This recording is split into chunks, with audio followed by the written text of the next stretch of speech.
तेरे चरणों में दाता, झूठी दुनिया से दिल मेरा अनजान हो, झूठी दुनिया से दिल में, चाहे सुख में रहो चाहे दुख में रहो, चाहे सुख में रहो चाहे, समता टूटे नहीं है यही स्पंदना, समता टूटे नहीं है यही वंदना, वंदना, वंदना, वंदना, वंदना, वंदना, वंदना। अनंत अनंत शांति के निकेतन शासनपति श्रमण भगवान महावीर स्वामी के पावन चरणारविंदों में हार्दिक भावना वंदन नमः।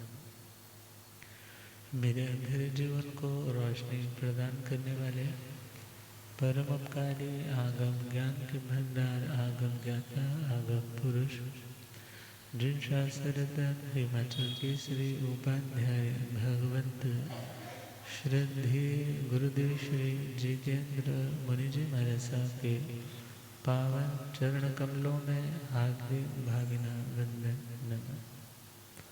पाठ पर विराजमान तपस्वी रतन श्री प्रभु मुनि जी महाराज साहब के चरणों में वंदन। धर्म सभा में उपस्थित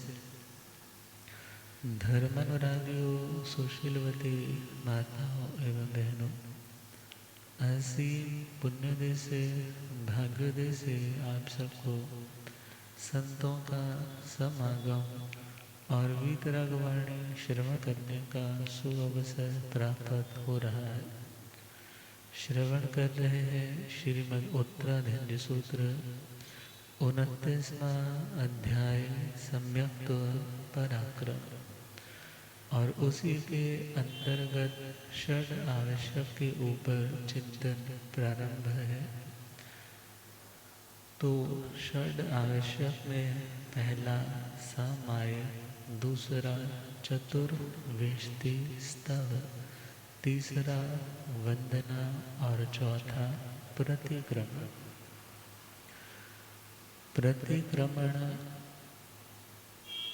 जहाँ साधु के लिए भरत और ऐरावत क्षेत्र के साधु साध्वियों के लिए उभय काल में सुबह और शाम दोनों काल में करना अनिवार्य है, उसी प्रकार श्रावक की दृष्टि से श्रावक जो नियमों को धारण करने वाला अणुव्रतों को, शिक्षा व्रतों को, गुण व्रतों को धारण करने वाला, जिसने कोई नियम मर्यादा बांध रखी है, और जब कभी किसी नियम की मर्यादा की बाउंड्री का अतिक्रमण होगा, अर्थात अपनी मर्यादा को लांघ करके बाहर आया जाएगा, तो पुनः अपनी मर्यादा में आना अनिवार्य है।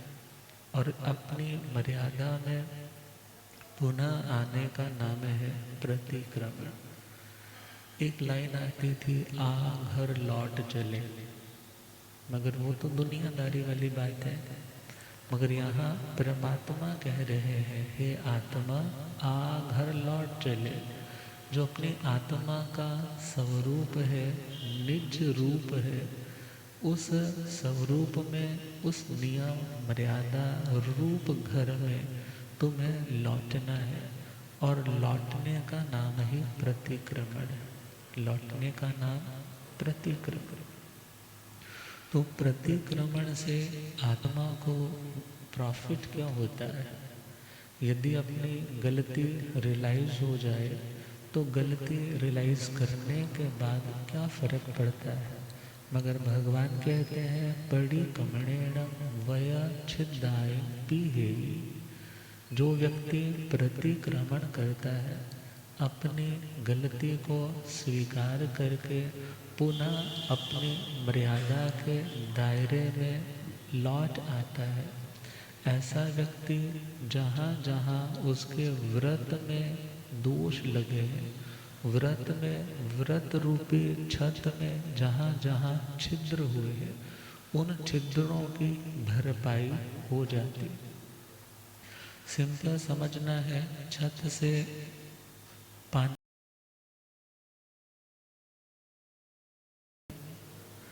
जब छत कमज़ोर होगी और दूसरा जब बरसातें बहुत हो रही होंगी, तो बरसातों का बहुत होना मीन्स कर्म की उदय अवस्था।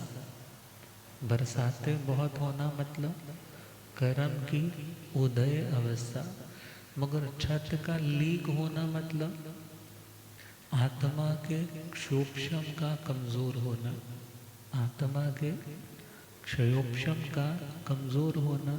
जब बार बार उसी सिचुएशन, उसी कंडीशन में, उसी ट्रिगर पॉइंट वाले एटमॉस्फेयर में वो बैठा है, तो धीरे धीरे व्रत कमज़ोर होने की आशंका दृढ़ हो जाती है। और जैसे ही व्रतों में छिद्र होने लगते हैं, तो वो कर्म का आश्रम, कर्म का इनकमिंग इनसाइड आत्मा रूपी घर वो स्टार्ट हो जाता है। तो जिसे यह रियलाइज हुआ कि मैंने दोषों का सेवन कर लिया। क्यों दोषों का सेवन हुआ? बिकॉज मेरी छत मजबूत नहीं थी। मेरे व्रत नियम, मेरा आत्म बल इतना मजबूत नहीं था कि कर्म का उदय भाव आकर के बरसे और मैं उसको परनालों से तो बाहर कर दूं मगर अंदर न आने दूं, मगर नहीं कर पाया। तो परमात्मा कहते हैं जब तुम प्रतिक्रमण करोगे तो प्रतिक्रमण एक तरह से रिपेयरिंग है। प्रतिक्रमण एक तरह से व्रत रूपी छत में जहाँ लीकेज हो रही है, उन लीकेज के पॉइंट्स को खोज करके क्या करना है? उन्हें बंद करना है। क्योंकि जब हम घर की भी सफाई करते हैं तो घर की सफाई करते करते वो चीज़ें भी मिल जाती हैं जो खोई होती है। मिल जाती हैं कि नहीं? इसी प्रकार जब प्रतिक्रमण करते हैं तो प्रतिक्रमण करते करते यह एहसास होने लग जाता है मैंने यहाँ यहाँ इस व्रत को तोड़ा है, दोष लगाया है। कर्म का आश्रय भगवान की ज्ञान रूपी दृष्टि से देखें तो हो चुका है। तो कर्म आया है, इट मीन्स मैंने अपने निज भाव को दूषित किया है, मैंने अपने स्वभाव को दूषित किया है। अब मुझे अपनी आत्मा को क्लीन करना है। मगर क्लींजिंग के लिए सर्वप्रथम जो पहले ऑलरेडी पानी टपक रहा है उसको बंद करना होगा, और उसे बंद करने का साधन है प्रतिक्रमण। कौन है? प्रतिक्रमण। और फिर परमात्मा फरमाते हैं पीहिय वया चिद्धे पूर्ण जीवे निरुद्धासवे असबल चरिते अट्ठसु पवयण मायासु उव उत्ते अपौहुत्ते सुपनिहिये विहरे। पीहिय वया चिद्धे, जो व्यक्ति अपने व्रत के छिद्रों को बंद कर देता है। किसको? व्रत नियम प्रतिज्ञा, उसमें जहाँ कहीं भी छिद्र हुआ था, जहाँ कहीं भी कमज़ोरी हुई थी, लीकेज हुई थी, उसको वो भर देता है। और पूर्ण जीवे निरुद्ध आसवे, और पुनः वह आत्मा निरुद्ध आश्रव। निरुद्ध का मतलब जिसने रोक दिया है, आश्रव का मतलब कर्म के इनकमिंग के रास्ते को, अर्थात कर्म जब व्रत का छिद्र बंद हो जाएगा, मगर व्रत का छिद्र बंद कब होगा? जब प्रतिक्रमण किया जाएगा। क्या किया जाएगा? प्रतिक्रमण। और फिर परमात्मा बता रहे हैं असबल चरित्र, अर्थात जब कर्म की इनकमिंग पानी का रिसना बंद हो जाता है, तो जो अभी तक धब्बे लगे थे, क्योंकि जब गारे के साथ मिट्टी के साथ पानी छत से टपकता है तो दहलीज, आंगन, घर का अंदर का सारा सामान उनके ऊपर भी छींटे पड़ते हैं, वहाँ पर भी क्लीन करने के बाद भी कुछ दाग रह जाते हैं, तो उन दागों का नाम है शबलता। उन दागों का नाम क्या है? शबलता। मगर आत्मा के चारित्र रूपी चद्दर के ऊपर या आत्मा के शुद्ध चारित्र के ऊपर जो दोषों के धब्बे लगे हैं, कर्म की इनकमिंग तो रोक दी, मगर जो ऑलरेडी धब्बे लग चुके हैं, जो ऑलरेडी धब्बे लग चुके हैं, उन धब्बों की भी क्लिंजिंग हो जाती है। किसके माध्यम से? प्रतिक्रमण के माध्यम। तो ये एक चेन रिएक्शन स्टार्ट हो गई। पहले व्रत का छिद्र जो था वो बंद हुआ, उससे क्या हुआ? आश्रव का आना रुक गया, कर्म की इनकमिंग बंद हो गई। फिर वो काम होने लगा जो ऑलरेडी अंदर दाग धब्बे लग चुके थे उनको क्लीन करने में। तो वो आत्मा फिर शबल चरित्र वाली, चित्त कबरे चरित्र वाली, दागी चरित्र वाली नहीं, बल्कि निर्दोष चरित्र वाली बन जाती। अठसु पवयण मायासु, और वह आत्मा 8 प्रवचन माताओं में उब उत्ते उपयुक्त हो जाता है। 8 प्रवचन माता कौन है?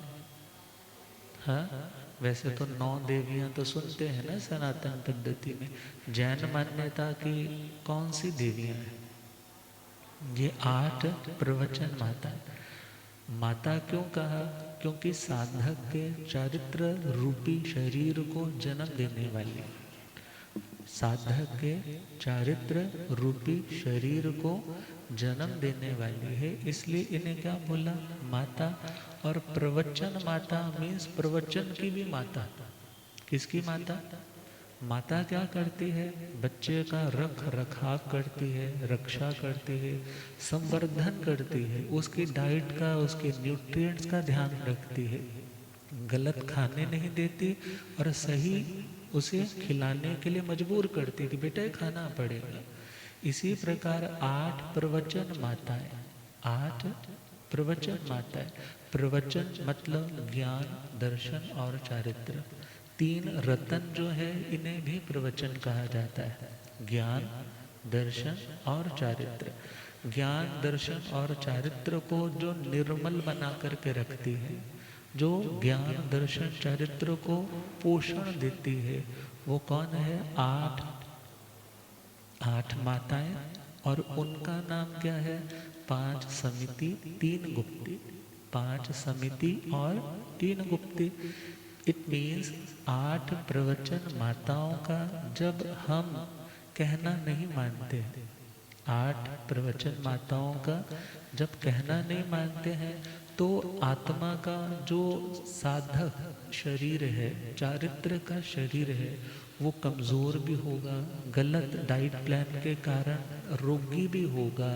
तो परमात्मा कह रहे हैं फिर वो व्यक्ति जो प्रतिक्रमण करता है, वो उन 8 माताओं का कहना मानने लग जाता है कि माँ जैसे कह रही है ना उसके अकॉर्डिंग चलना है, उपयुक्त हो जाता है, उनकी आज्ञा को पालने में खुद को नियुक्त कर देता है कि मैं वैसा ही करूँगा जैसा आप कह रहे हो।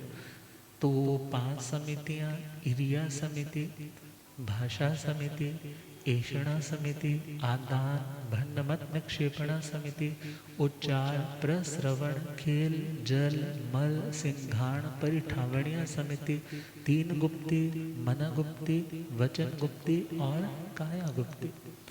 अर्थात जब हम देख कर के चलते हैं, जब हम देख करके चल रहे हैं कि मैं भी ना गिरूं और मेरे कारण किसी दूसरे का भी नुकसान ना हो, तो वो कौन सी समिति है? समिति मतलब सम्यक प्रवृत्ति। समिति मतलब सम्यक प्रवृत्ति। जब हमारी क्रिया, जब हमारा एक्शन बिल्कुल सम्यक करेक्ट होता है, सम्यक मतलब सही होता है, जिससे हमारा भी नुकसान नहीं होता और दूसरे का नुकसान भी नहीं होता, हम अपनी मंजिल तक पहुंचने वाले बन जाते हैं। उस क्रिया का नाम है सम्यक प्रवृत्ति। उस क्रिया का नाम क्या है? क्योंकि काम करने का भी एक ढंग होता है ना, एक कुचज्जा होता है ना। कुचज्जा वर्ड सुना? काम करन दा वाली नहीं, ढंग ही नहीं, सलीका ही नहीं, तरीका ही नहीं। और एक व्यक्ति काम को करता है बड़े तरीके के साथ, सलीके के साथ, दक्षता के साथ, तो जो दक्षता के साथ करे उसका नाम है समिति, उसका नाम है। तो चलते चलते भी कभी कभी व्यक्ति इंद्रियों के विषयों की ओर ध्यान चला जाता है। शब्द, रूप, गंध, रस, स्पर्श, इन चीज़ों की सेंसेशन में व्यक्ति कई बार चला जाता है। कभी कभी चलते चलते वाचना, पृच्छना, परिवर्तना, अनुप्रेक्षा, धर्म कथा में चला जाता है। मगर जो परम विशुद्ध समिति है, उसमें तो कहा कि चलते टाइम इनमें से कोई काम नहीं करना। चल रहे हो तो सिर्फ चलना है, चल रहे हो तो सिर्फ चलना है। यदि चलते समय सिर्फ चल रहे हो, यत्ना पूर्वक, विवेक पूर्वक चल रहे हो, तो तुम्हारा चलना भी ध्यान है। तुम्हारा चलना भी क्या है? जयम चरे। भगवान कहते थे ना, जब भी किसी को दीक्षा देते तो यही शिक्षा देते, जयम चरे जयम चिट्ठे। अर्थात चलना कैसे? विवेक से। अब प्रतिक्रमण किसका कर रहे हैं? कि जहाँ जहाँ हम ध्यान से नहीं चले, जहाँ जहाँ हमने लापरवाही बरती, हे परमात्मा, हम पुनः अपनी सावधानी के जोन में खुद को प्रेजेंट करते हैं कि हम आगे से फिर विवेक रखेंगे कि देख कर के ही चले। पहला पॉइंट हो गया। इरिया समिति मतलब इरिया समिति रूप माता का कहना मानने लग पड़े। दूसरा भाषा समिति। अब भाषा का मतलब भाषण करना, बोलना, कम्युनिकेट करना। मगर बोलना भी कैसा? किसी ने ना, योगा वाले ने, मेडिटेशन वाले ने पूछा किसी से, तुम्हें श्वास लेना आता है? तुम्हें श्वास लेना आता है? बोला यदि श्वास ना लेता मरना जाता है, अभी तक श्वास ले ही रहा हूँ। बोला नहीं नहीं, श्वास लेने का मतलब क्या तुम उस टेक्निक को जानते हो कि श्वास कैसे लिया जाता है? क्या तुम यह जानते हो श्वास कैसे लिया जाता है, कैसे छोड़ा जाता है? कि तुम अच्छे से डीप ब्रीदिंग करो, डीपली इनहेल करो और उसे अच्छी तरह से सहजता से खाली करो। यदि तो तुम्हें आता है ऐसे, इट मीन तुम्हें श्वास लेना आता है, तुम्हारा स्ट्रेस लेवल कंट्रोल रहेगा, तुम्हारी बीमारियां, तुम्हारे टॉक्सिन्स डिटॉक्सिफिकेशन होती रहेगी, तुम्हारा माइंड फ्रेश, ब्रेन फ्रेश रहेगा यदि श्वास अच्छे से लेना आता है। अब यहाँ पर हम देखें ना, सिंपल किसी को पूछे तुम्हें चलना आता है? हाँ, वो कहेगा भाई मेरे दो पैर नहीं दिख रहे तुम्हें, चलना तो आता है। मगर जब भगवान पूछेंगे कि चलना आता है तो वहाँ क्या मतलब होगा? क्या तुम्हें इरिया समिति पूर्वक चलना आता है? यदि चल रहे हैं तो इट मीन्स हम निर्दोष चल रहे हैं। और यदि इरिया समिति को किनारे रख कर के चल रहे हैं, इट मीन्स कर्म की इनकमिंग हो रही। और जहाँ जहाँ हमने ऐसा किया, मीन्स इरिया समिति को भुला कर के गलत तरीके से चले, बिना देखे चले, बिना रात्रि प्रमार्जना के चले, तो उन समस्त दोषों की निर्जरा के लिए, उस व्रत को पुनः रिपेयर करने के लिए प्रतिक्रमण है। उसके लिए क्या है? प्रतिक्रमण। कुछ गलत बोला गया, बोलने को तो सबको बोलना आता है, मगर बोलना भी कैसा? बोलना भी कैसा? सत्य हो मगर छेदकारी, भेदकारी, कलहकारी, विघटनकारी ऐसे शब्द ना हो, चुभने वाले शब्द ना हो, खुले मुंह बोला गया शब्द ना हो, खुले मुंह बोला गया शब्द ना हो। तो ये सारे शब्द यदि हम सोच विचार करके बोल रहे हैं तो भाषा समिति है, और यदि बिना विचार किए अविवेक से जो मुंह में आया बोल रहे हैं, तो खुद को रिकॉल करना है उन चीज़ों को। मैंने कहाँ कहाँ भाषा समिति का कहना नहीं माना, कहाँ कहाँ इस माँ के कहने से बाहर गया, तो पुनः सॉरी फील किया माँ के आगे कि मैं आगे से ऐसा बोलूँगा नहीं, तो उसका नाम क्या हो गया? वो भाषा समिति में उपयुक्त, भाषा समिति पूर्वक बोलने के लिए अपनी प्रतिज्ञा को दोबारा से मेंटेन करता है। तीसरी प्रतिज्ञा कौन सी? ऐषणा समिति गोचरी पे गया है तो आहार पानी के जो जो दोष है उन दोषों का ज्ञान भी होना चाहिए और उन्हें टालने की भावना भी होनी चाहिए। द्रव्य, क्षेत्र, काल और भाव के कारण यदि कहीं पर कोई त्रुटि, कोई दोष आ रहा है तो उस दोष का प्रतिक्रमण होना चाहिए, उस दोष का प्रतिक्रमण कि हे भगवंत ऐसा करना मेरे साधु जीवन के लिए अनुरूप नहीं है, श्रावक है तो मेरा ऐसा करना, ऐसा सदोष बहराना भी निर्दोष नहीं है, मगर मैंने ऐसा किया, मगर आगे से मैं विवेकवान बनने का क्या करूँगा? प्रयत्न करूँगा।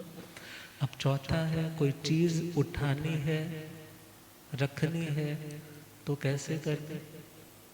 जितना से एक किसी ने बुक मांगी और आपने बुक उठा कर यूँ ऐसे पकड़ाई, और एक है आप उसके पास जाकर उसके हाथों में वो बुक दे रहे हो, तो पहला तो जब आप ऐसे फेंक रहे हो इसमें अशिष्टता है, असभ्यता है, इसके अंदर अविवेक है, इसके अंदर अयत्न है। सपोज उसका कैच मिस हो जाए तो क्या होगा?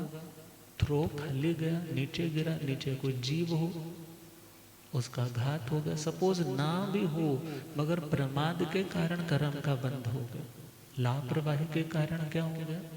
कर्म का बंधन हो गया। अब कोई भी वस्तु, यदि सुई सपोज करो ना, पुराने टाइम में तो वो सर्दियाँ आती तो ग्लाफ लेकर के सिलाई करते थे उसको, आजकल तो पता नहीं ऐसा भी होता है कि नहीं होता है, क्योंकि एडवांसमेंट बहुत हो रही है ना।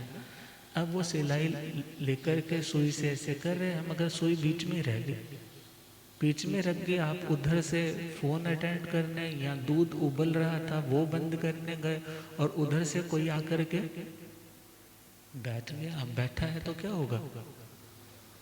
क्या होगा? चुभन आएगी, चिल्लाएगा। मगर ये अयतना, पहली अयतना किसकी? जो ऐसे छोड़ कर गया। दूसरी अयतना अविवेक किसका? जो देख करके नहीं बैठा। अर्थात परमात्मा कहते हैं छोटी से बड़ी कोई भी चीज़ तुम्हें उठानी है, रखनी है, लेनी है, किसी को देनी है तो सावधानी से, यत्न से। अब इसी प्रकार उच्चार, प्रश्रवण, मल, मूत्र, श्लेषम इत्यादि, खंगार इत्यादि कुछ भी आ जाता है, तो इन चीज़ों को भी, जो निर्दोष स्थान है, जो अचित्त भूमि है, और जहाँ पर किसी की दृष्टि पड़े तो किसी व्यक्ति को घृणा ना हो, और जहाँ पर फेंकने से किसी तरह की इन्फेक्शंस भी ना हो, तो वहाँ पर ऐसे स्थान पर उन गिराने वाली चीज़ों का परिष्ठापन करना। जो तो कर रहा है विवेकपूर्ण, इतनी निर्दोष चल रहा है, और यदि उसमें कहीं अयत्न हो रही है तो वो दोष का सेवन हो रहा है। समय के हिसाब से जहाँ जहाँ सुविधाओं को खोला गया है उन सुविधाओं को हम निर्दोष थोड़ा ही बोल सकते, मगर हाँ समय के साथ समझौता कि हम परिपूर्ण नहीं मगर काफ़ी हद तक पालने का अभ्यास कर सकते। मगर यदि कोई पालने वाला इधर उधर गाड़ियों के नीचे, छतों के ऊपर फेंकने वाली चीज़ों को फेंके तो उससे संघ की न्यूनता, संघ के ऊपर लांछन लगता है। करना है यत्न से करे, विवेक से करे, जो शास्त्रीय मार्ग है उसी मार्ग से करे, मगर उसमें क्या होना चाहिए? बोलो, विवेक होना चाहिए। ना आपका नुकसान हो और न किसी और का नुकसान हो। और आगे है मन गुप्ति, वचन गुप्ति, काया गुप्ति। मन से भी कैसा चिंतन यदि करना है तो उत्तम चिंतन, शुभ भावनाओं का चिंतन, वरना मन की एनर्जी को, ऊर्जा को क्या करना, गुप्त रखना। गुप्त रखना मतलब रिजर्व रखना, उसको बचा करके रखना, अर्थात मन को व्यर्थ इधर उधर की दौड़ धूप में नहीं लगाना। तो उसका नाम क्या हो गया, मन गुप्ति।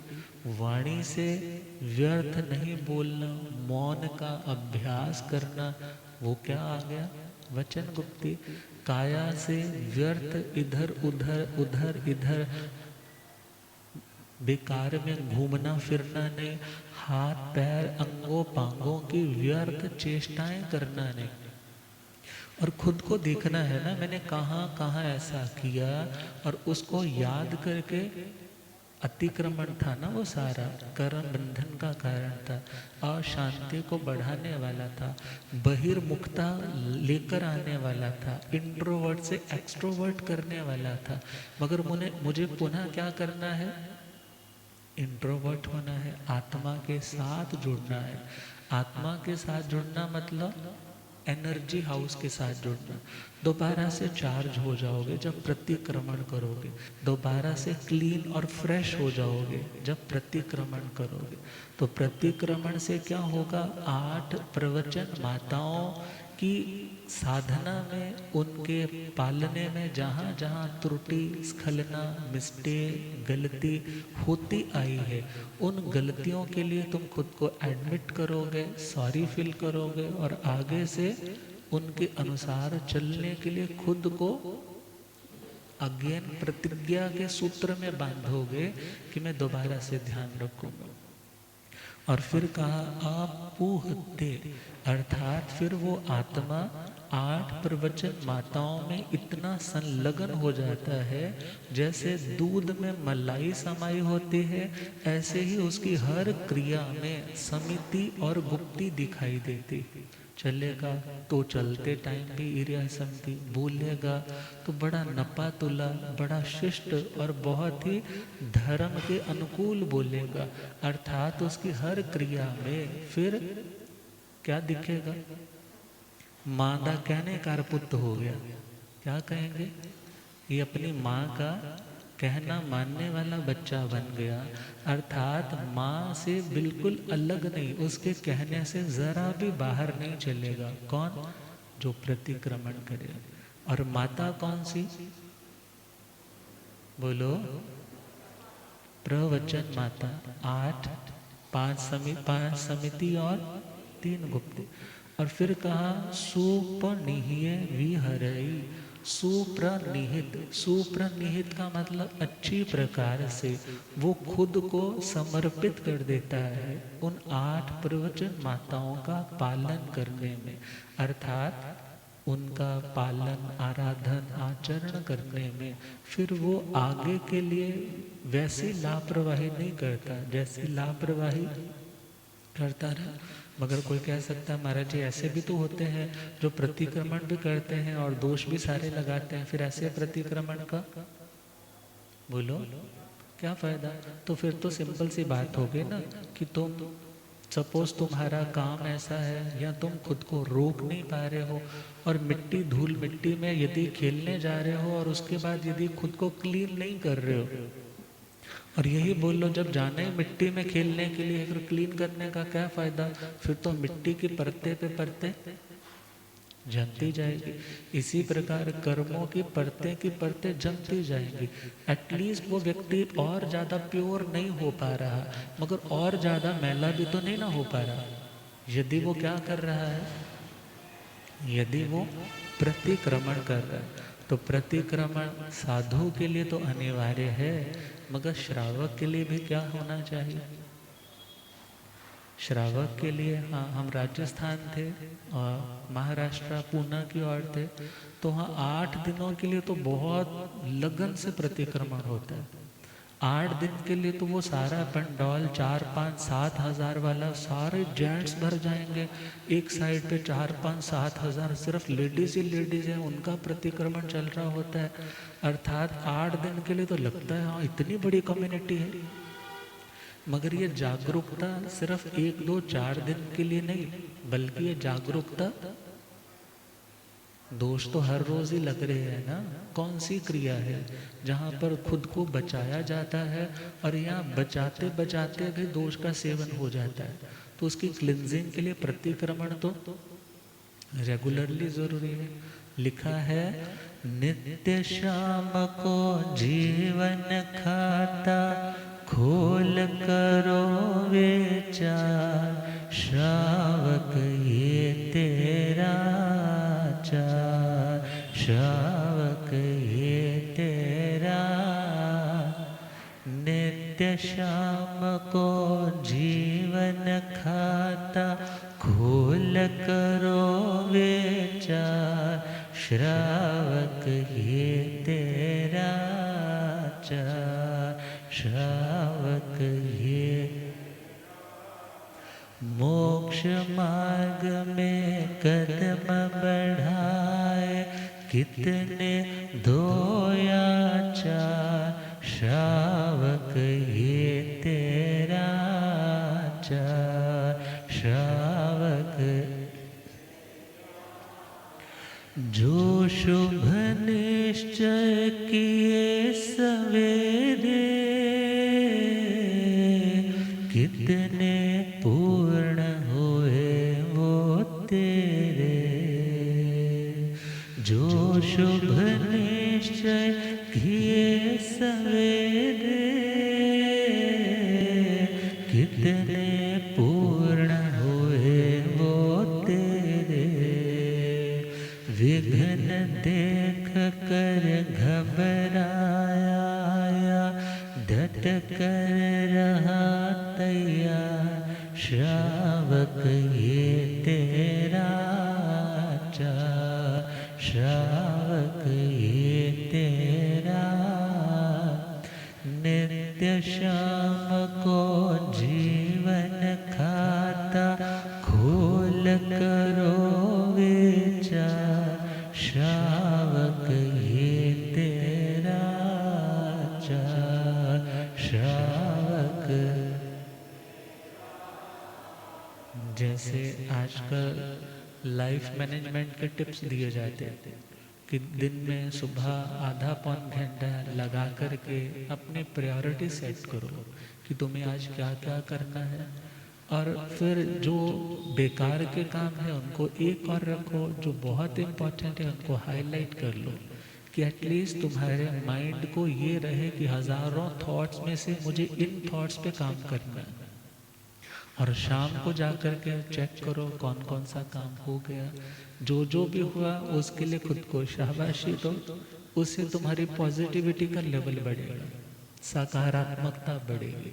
तुम सोच पाओगे कि मैं ये कर सकता था मगर आज तक नहीं किया, मगर अब हो गया ना, तो जो बचे हुए काम है वो भी मैं कर सकता हूँ। पैसा पैसे को क्या करता है, खींचता है ना।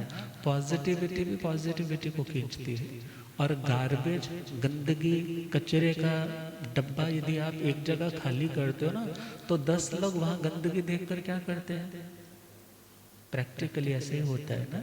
ऐसे ही माइंड में भी यही गेम है।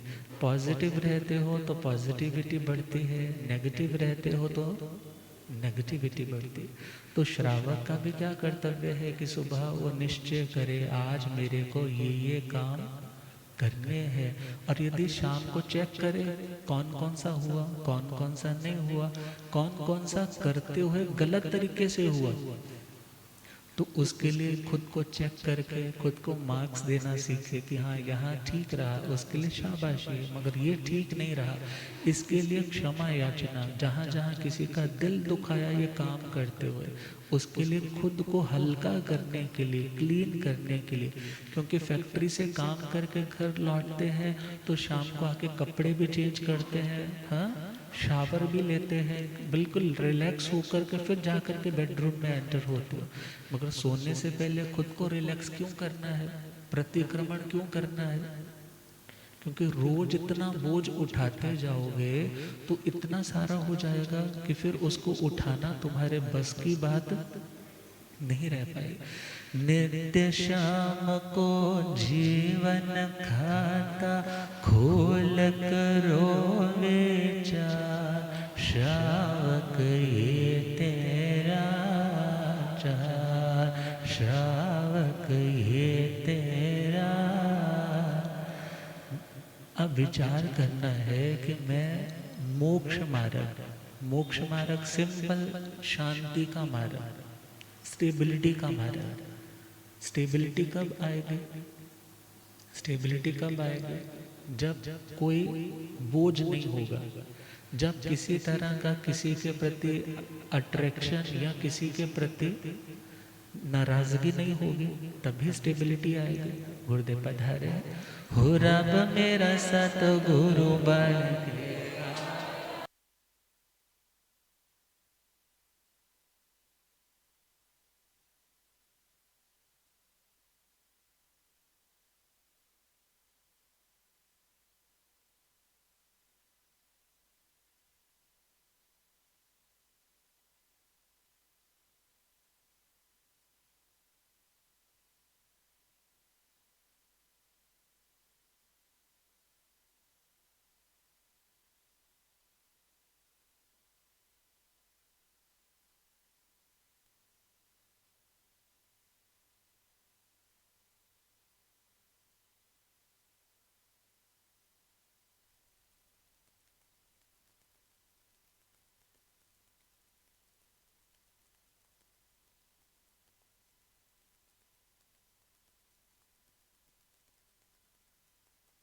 होए थे झुकनाए संसार में नो,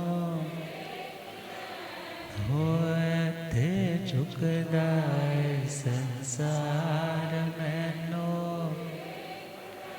हो रब मेरा सतगुरु बन के आया, हो पौधे पौधे पानी देता सोके बूटे हरे कर देता, पौधे पौधे पानी देता सोके। हो केड़ा माले बन के आया, मैनू वेख लैन दे। हो केड़ा माले बन के आया मैनू, हो रब मेरा सतगुरु बन के आया मैनू। भूलिया गंज्ञाता आगम पुरजन शास्त्र तन हिमाचल केसरी उपाध्याय भगवंत श्रद्धे गुरुदेव श्री जितेंद्र मुनि जी। तो श्रावक को क्या सोचना, सुबह के लिए निश्चय किया आज ये करना है, जितना अकम्प्लिश हो गया उसके लिए तो खुद को शाबाशी दे, मगर जो नहीं हुआ उसके लिए दोबारा से रीप्रोग्रामिंग करे, रीप्लानिंग करे, मेरे को ये भी करना है। मगर क्या करना, क्या करना जिससे कर्म का बोझ बढ़े या जिससे कर्म का बोझ घटे, जिससे शांति बढ़े या अशांति बढ़े, क्या करना। अब राग और द्वेष अशांति बढ़ाने वाले, दुनिया की दौड़ अनस्टेबिलिटी देने वाली, मगर अणुव्रत है, शिक्षा व्रत है, गुण व्रत है, साकार से अणगार होने की भावना है, उसकी ओर देखे कि मैं कितना प्रोसीड कर पाया। और गृहस्थ में है तो देखता है कि आज मैंने पूरे दिन में पुण्य के काम कौन से किए, मैंने पाप के काम कौन से किए, और फिर तराजू पे तोल करके देखे बोझ किसका किसका ज्यादा है। कितने कार्य किए पुण्यों के, कितने कार्य किए पापों के, कितने कार्य किए पुण्यों के,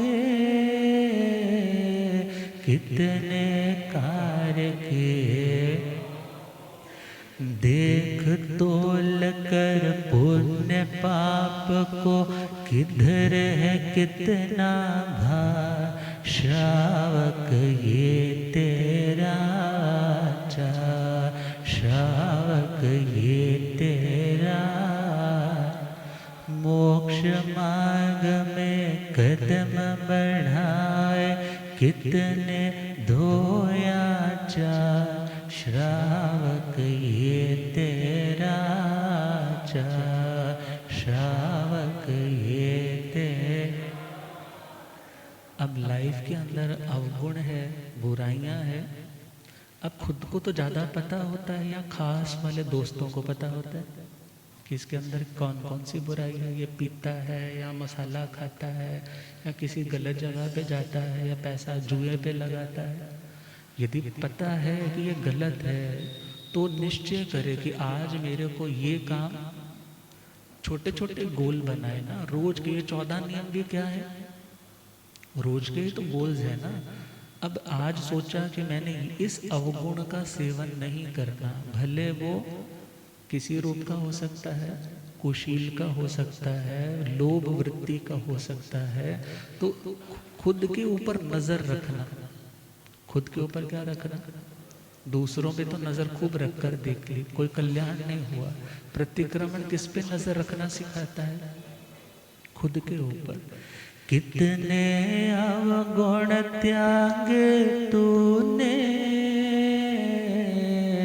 कितने सद्गुण धारे तूने, कितने अवगुण त्यागे तूने, कितने सद्गुण धारे। तू तो मैं व्यर्थ लगाकर अथवा की तकरार, श्रावक ये तेरा आचार, श्रावक ये। नित्य शाम को जीवन खाता, खोल करो विचार, श्रावक ये तेरा आचार, श्रावक ये तेरा। मोक्ष मार्ग में कदम बढ़ाए, कितने धोया चार, श्रावक ये तेरा आचार, श्रावक ये। अब ये ने 2 समय के कर ली, खुद को भगवान मानने लग पड़े। अब तो मैं कुछ भी कर सकता हूँ। आज एक पोषण कर ली, सारे साल के पाप धुल गए। ऐसा नहीं, बल्कि रेगुलरली सोचे विचारे, मैं क्या कर रहा हूँ, क्या करना चाहिए, कितना कर पा रहा हूँ, कितना तरीके से कर पा रहा हूँ, और कितना और करना चाहिए नहीं कर पा रहा। उन सभी की रियलाइजेशन का टाइम ड्यूरेशन है प्रतिक्रमण। उन सब के बारे में सोचने का, परखने का, निहारने का, खुद पे नजर रखने का टाइम कौन सा है, बोलो? प्रतिक्रमण। तो प्रतिक्रमण किस किस चीज का? यदि साधु प्रतिक्रमण में चले तो वहां पर तो आता है असंयम परिणामी संयम वो संप्रज्ञा, अर्थात असंयम को ज्ञ परिज्ञा से जानकर प्रत्याख्यान परिज्ञा से छोड़ता हूँ, अर्थात संयम में आता हूँ। यदि अब्रह्म के कुशील का भाव आया तो पुनः मैं अपने ब्रह्म के भावों में आता हूँ। रथ नेमी जी के मन में आ गया था, मगर राजमती जी की बातों से उनकी आत्मा रियलाइज करती है, प्रतिक्रमण करती है। प्रतिक्रमण किया और आत्म निंदा इतनी आई कि क्षपक श्रेणी का आरोहण करके केवली हो गई। अर्थात जो जो अनाचीर्ण नहीं करने वाली अकल्पनीय चीजें हैं, उन चीजों को यदि किया तो उसको याद करना कि मेरे को ये करना योग्य नहीं था। स्वाध्याय है, पढ़ना कितना जरूरी है, सुनना कितना जरूरी है। यदि अच्छा पढ़ेंगे नहीं तो विचार अच्छे कहाँ से रहेंगे। अच्छा पढ़ेंगे नहीं तो डाउट्स क्लियर कहाँ से होंगे, और अच्छा पढ़ेंगे नहीं तो ध्यान हमारा, हमारी कंसंट्रेशन अच्छी कैसे हो पाएगी। तो खुद को देखना कि मैंने स्वाध्याय के टाइम पे स्वाध्याय किया या नहीं किया। नहीं किया तो उसका भी प्रतिक्रमण, उसका भी क्या है, कथा का टाइम था मेरे पास आने का, मगर मैंने कहा अभी तो एसी चल रहा है, अभी तो फैक्ट्री जाने में 10 बजे जाना है, 9:15 उठूंगा, मंगल पाठ तक पहुंच जाऊंगा। स्वाध्याय का मौका मिला था, वाचना लेने का मौका मिला था, इतना इजीली जैसे माँ बच्चे को फीड देती है, आपको तो बस फीड लेने के लिए आना था, नहीं आए। शाम को बैठ के सोचो, आज जा सकता था मगर मैंने लाभ नहीं लिया, उसका भी प्रतिक्रमण है। स्वाध्याय यदि करते करते अशुद्ध बोला गया, उच्चारण सही नहीं किया, अर्थात जो आग में तिविहे पणत्ते का पाठ आता है, तो कहाँ कहाँ कोई दोष लगाया स्वाध्याय करते करते, उसका भी प्रतिक्रमण। यदि मेरी श्रद्धा कहीं डावाडोल हुई, मैंने ऐसे लोगों से मिलना जुलना तो बढ़ाया जिनकी धार्मिक श्रद्धा, हाँ दुनिया के लिहाज से वो बहुत अच्छे कहलाते हैं, मगर धर्म के नाम पर उनमें कुछ भी नहीं, और मेरी श्रद्धा उनके कारण यदि कोई डावाडोल हुई तो हे प्रभु मैं पुनः उसे स्थिर करता हूँ। और फिर आगे बढ़े तो गुप्तियाँ मन वचन काया का है, फिर आगे बढ़ते जाएं तो समिति का है, और फिर आगे बढ़े तो 5 महाव्रतों का है कि कहाँ कहाँ पर मैंने उसमें कोई दोष लगाया तो मैं उसका क्या करता हूँ, प्रतिक्रमण। छठा रात्रि भोजन का त्याग, आज जीवन है साधु का, यदि मन से चाहना हो गई, कुछ ऐसा हो गया तो उसका भी क्या है, प्रतिक्रमण। फिर 33 अशातनाएं आगे आ जाती हैं कि मैंने किसी देवता की अशातना की, देवी की अशातना की, श्रावक की अशातना की, श्राविका की अशातना की, स्वाध्याय के टाइम पे स्वाध्याय नहीं किया, आगम की अशातना की, अरिहंतों की, सिद्धों की, आचार्य उपाध्याय गुरुओं की अवज्ञा अवहेलना की, उनको कुछ नहीं समझा, उनको तुच्छ समझा, तो उसका भी क्या है, प्रतिक्रमण। कि मैंने ये गलत किया, मैं उसके लिए खुद को क्या करता हूँ, कन्फेस करता हूँ, सॉरी फील करता हूँ कि अगेन मैं इन चीज़ों को, गलतियों को रिपीट नहीं करूँगा।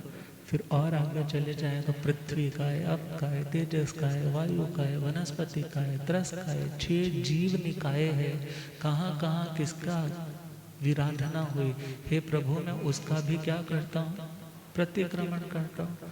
और फिर 18 पाप स्थानक है, तो 18 पापों में से किसी पाप का भी मैंने सेवन मन से, वचन से या काया से खुद किया, किसी से करवाया, या जिसने किया उसकी मैंने अनुमोदना की, तो हे भगवान उसका भी क्या करता हूँ मैं, मिच्छामि दुक्कडम करता हूँ। और फिर आगे चले तो रात को सोने लगे हैं तो सोते सोते बस सोए ही रह गए, जो करना था उसकी ओर ध्यान नहीं, या गलत ख्यालातों में सपनों में चले गए, उसका भी प्रतिक्रमण है, उसका भी क्या है, इतनी अवेयरनेस।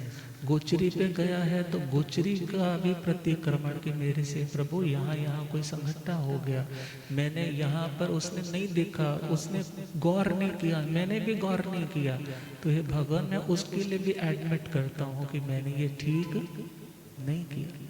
और आगे चले तो गोचरी का हो गया, फिर असंयम का है, फिर राग और द्वेष का है, फिर 3 प्रकार की मन वचन गुप्ति के स्थान पे मन से दंडित किया, वाणी से किसी को दंडित किया, शरीर से किसी को दंडित किया, उसके लिए भी मैं क्या करता हूँ, प्रतिक्रमण करता हूँ। मैंने माया का सेवन किया, मैंने मिथ्यात्व का सेवन किया, मैंने निदान की भावना कि मेरी करनी का फल हो तो मुझे यह मिले, मैंने ऐसी भावना भी भाई, मैंने ऐसा कांटा खुद आत्मा में चुभाया, हे प्रभु मैं उस कांटे को क्या करता हूँ, निकालता हूँ, उसका भी प्रतिक्रमण करता हूँ। मैंने क्रोध मान माया लोभ का सेवन किया, मैंने स्त्री कथा भक्त कथा भोजन पानी की बातें राज कथा देश कथा इत्यादि में समय फजूल कर दिया, तो मैं उसका भी क्या करता हूँ, प्रतिक्रमण अवेयरनेस लेकर आएगा। प्रतिक्रमण दोबारा के लिए तुम्हें रोकेगा। भाई अभी तो माफिया मांग रहा था, अब दोबारा ऐसा क्यों कर रहा है? मीन्स तुम दोबारा से वो ना करो, उसके लिए तुम्हारे अंदर वो जागरूकता लेकर आएगा। कौन? प्रतिक्रमण। फिर आगे बढ़े तो आरग ध्यान, रौद्र ध्यान ध्याया, धरण ध्यान ध्याया नहीं, शुक्ल ध्यान के लिए खुद को प्रिपेयर नहीं किया। तो हे भगवान, उसका भी मैं क्या करता हूँ?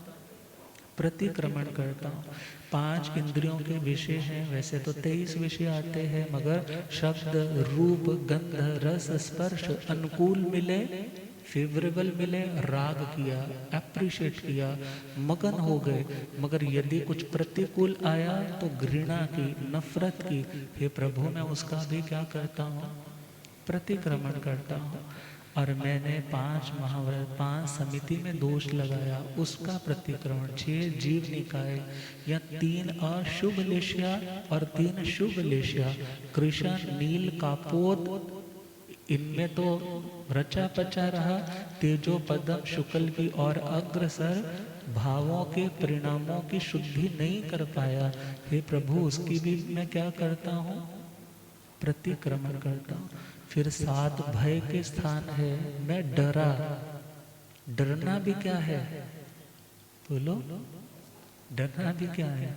भगवान कहते हैं यह लोक भय, पर लोक भय, आदान भय इत्यादि जो 7 भय के स्थान आते हैं, यदि मैं साधना के मार्ग पर चलता हुआ भयभीत रहा कि कोई उपसर्ग न आ जाए, तो मैं उसका भी प्रतिक्रमण करता हूँ। क्यों? क्योंकि मैं निर्भय आत्मा, अनंत शक्ति का धारक आत्मा, मैं क्यों डरा? मैंने यदि आहार संज्ञा, भय संज्ञा, मैथुन संज्ञा, परिग्रह संज्ञाओं का भी कहीं पर क्या किया? उनके फ्लो में बहा। हे परमात्मा, मैं उस फ्लो से, बहाव से वापस लौटकर पुनः अपने किनारे पर आकर अपनी साधना में तत्पर होता। और आगे चले 8 मद के स्थान है, जाति, कुल, बल, तप, रूप, श्रुत, लाभ, ऐश्वर्य। किसी चीज अच्छी मिलने पर मैंने घमंड किया, दूसरों का तिरस्कार किया, उसका भी क्या करता हूँ? प्रतिक्रमण करता हूँ। अब इसी प्रकार आगे बढ़ते चले जाएंगे तो सारी चीजें काउंट हो जाएगी। किसके अंदर? प्रतिक्रमण। अब इतनी सारी चीजों को याद रखना तो मुश्किल काम है, मगर अब एक प्रतिक्रमण की बुक मिल जाती है तो उसमें सारी चीजें क्या होती है? बोलो, आ जाते हैं। और लोग कह देते हैं महाराज जी बुक याद करना तो बड़ा मुश्किल काम है। मगर यदि हम अपना अपना प्रतिक्रमण बनाते चले जाएंगे तो एक रूपता नहीं रहेगी। एक रूपता समझते हो ना? एक रूपता नहीं रहेगी। अभी सामूहिक रूप से प्रतिक्रमण करना है तो बातें तो सेम है, देखना खुद को है कि मेरे अंदर कौन कौन सा अवगुण है। झाड़ू तो सेम है, गंदगी जिसके जितनी जितनी है उसको उतना उतना क्लीन करना है। अब शब्द के साथ अर्थ को भी सीखने की कोशिश करें, शब्द के साथ अर्थ को भी सीखने की कोशिश करें, तो आपका प्रतिक्रमण आपके व्रतों के छिद्रों को बंद करने वाला, आश्रम स्थानों को रोकने वाला और आपकी जिंदगी में सावधानी, अप्रमत्तता लेकर आने वाला, जागरूकता लेकर आने वाला बन जाएगा। और इस प्रतिक्रमण से एक अवस्था वो भी आ जाएगी, फिर ना तो दोष रहेंगे और ना दोष की शुद्धि के लिए प्रतिक्रमण की ही हमें आवश्यकता पड़ेगी। मगर अभी जीवन है, अभी जिंदगी है, अब याद करें। गुरुदेव तो कहते हैं ये जो आजकल भाव प्रतिक्रमण चलते हैं वो 2, 2.5, 3 पेज का, उसको प्रमोट करोगे तो ये प्रतिक्रमण कौन याद करेगा? क्योंकि इसके अंदर तो हर एक एक चीज का ब्यौरा दिया गया है, एक एक चीज, एक एक पॉइंट को उठाया गया है। यदि उसको भी भावों के साथ करोगे, सपोज तुम 48 मिनट में करते हो, आप 4 घंटे लगाकर प्रतिक्रमण करो, एक एक चीज पे, एक एक पॉइंट पे फोकस करके उसको गहराई से सेल्फ रिलेट करके उसके लिए प्रतिक्रमण करो। कितना आनंद आएगा, कितने रिलैक्स हो जाओगे, वो तुम्हारी आत्मा खुद ही बताएगी कि मुझे आज कितना सुकून मिला। जीवन दा कर ले सुधार, जिंदे वेला हाथ नहीं ओड़ा, जीवन दा कर ले सुधार, जिंदे वेला हथ नहीं हो, जद तक तन ते बूढ़ापा नहीं आया, जद तक तन ते बूढ़ापा नहीं, मौत ने धर फेरा नहीं पाया, मौत ने धर जो करना कर ले विचार, जिंद वेला हथ नहीं ओढ़ा, जीवन दा कर ले सुधार, जिंद वेला मैं भी नहीं रहना, तू भी नहीं रहना, मैं भी नहीं रहना,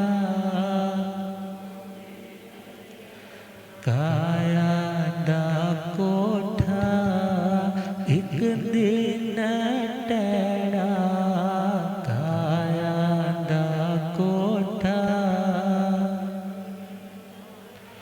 ऐनो ना कर ना प्यार, जिंदे वेला हथ नहीं आना, जीवन दा कर ले सुधार, जिंदे।